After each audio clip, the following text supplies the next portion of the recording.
Alors, donc je suis le docteur Jean Lemouissé, je suis oncologue médical et donc j'ai créé l'association Ressources il y a 10 ans.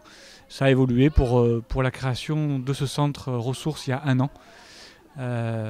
J'ai un DE en sciences de l'environnement santé, donc tout ça m'a amené à développer une démarche d'approche globale pour les patients atteints de cancer et les personnes touchées par le cancer en général.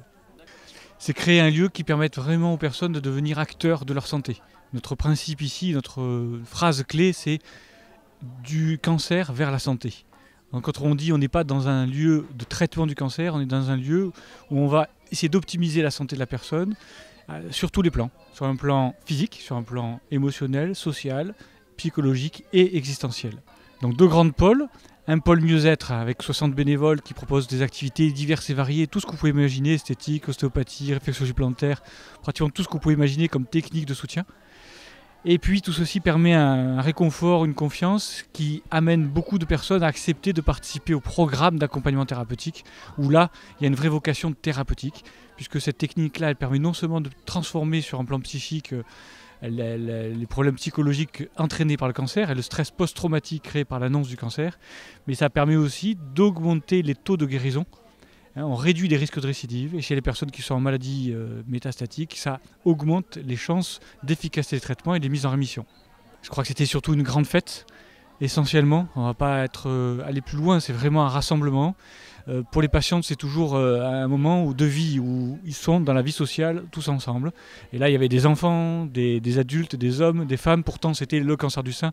En réalité, on en a fait une fête pour les gens touchés par le cancer.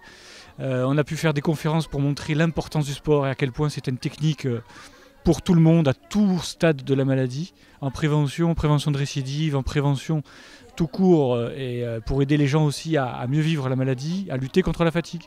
Et on a fait aussi toute une conférence pour montrer à quel point la prévention de récidive est possible. Et donc on a vu aussi ces aspects-là, notamment à travers le programme d'accompagnement thérapeutique. Puis il y a eu des moments festifs, le défilé de mode.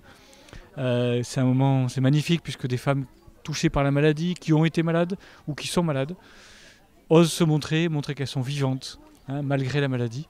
Donc c'est un grand moment de fête. Ça, c'est ce que génère les rubans d'espoir. Cette idée de, oui, on n'est pas en dehors de la vie, on est dans le courant de la vie. Et je crois que c'est ce que le ruban d'espoir doit amener.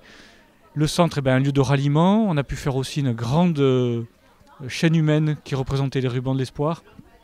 Là, encore une fois, c'est un message d'union face à cette maladie qui est très lourde, très difficile et qui est bien plus simple à vivre quand on est ensemble.